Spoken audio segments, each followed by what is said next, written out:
अब देखते हैं फंक्शन इनसाइड मेथड ES5। तो इसमें भी हम एक ऑब्जेक्ट डिफाइन करेंगे, लेट obj2, जिसके अंदर से नेम करके एक प्रॉपर्टी है जिसके अंदर फंक्शन है। अब यहाँ क्या लिखा है, फंक्शन इनसाइड मेथड, मतलब मेथड के अंदर फंक्शन। अभी ये हमारा मेथड हो गया, मतलब ऑब्जेक्ट के अंदर फंक्शन है और उसी फंक्शन को हम मेथड कहते हैं, और इसी मेथड के अंदर हम एक फंक्शन डिफाइन करेंगे। फंक्शन हो गया टॉय, और इसे हम यहाँ प्रिंट करेंगे दिस को, और यही नीचे हम इस टॉय फंक्शन को कॉल करेंगे, और नीचे obj2 के से नेम को कॉल करेंगे।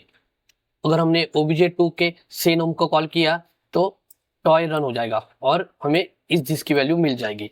तो सबसे पहले अब जानते हैं कि ES5 के फंक्शन इनसाइड मेथड के अंदर दिस की वैल्यू होती है विंडो। अभी हम इसे प्रिंट करके देखते हैं। तो देखो यहाँ विंडो आ गया। तो वही, अगर हम इसी दिस को इस मेथड के अंदर प्रिंट करें तो इसकी वैल्यू ऑब्जेक्ट आएगी, बट इस मेथड के अंदर अगर हमने फंक्शन को डिफाइन किया तो उस फंक्शन की वैल्यू विंडो आएगी। तो देखिए कि हमें एक ऑब्जेक्ट मिला जिसके अंदर एक फंक्शन है और एक विंडो मिला। तो अगर हम मेथड के अंदर फंक्शन लिखे तो उस फंक्शन के दिस की वैल्यू विंडो आएगी। जैसे और एक हम यहाँ एक प्रॉपर्टी डिफाइन करते हैं, एज है 44। तो अगर मैं यहाँ दिस डॉट एज को एक्सेस करूं तो ये एक्सेस होगा क्योंकि इस दिस की वैल्यू है ऑब्जेक्ट।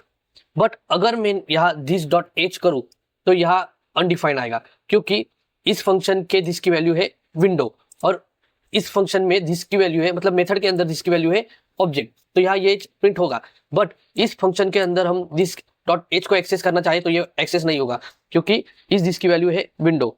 तो देखिए एक तरफ हमारा 44H प्रिंट हुआ और दूसरी तरफ अनडिफाइंड प्रिंट हुआ। तो यहाँ जिसकी वैल्यू विंडो है और यहाँ ऑब्जेक्ट है, तो इसलिए इसमें एज एक्सेस हुआ, बट इसकी वैल्यू विंडो होने के कारण इसके अंदर एज एक्सेस नहीं हुआ।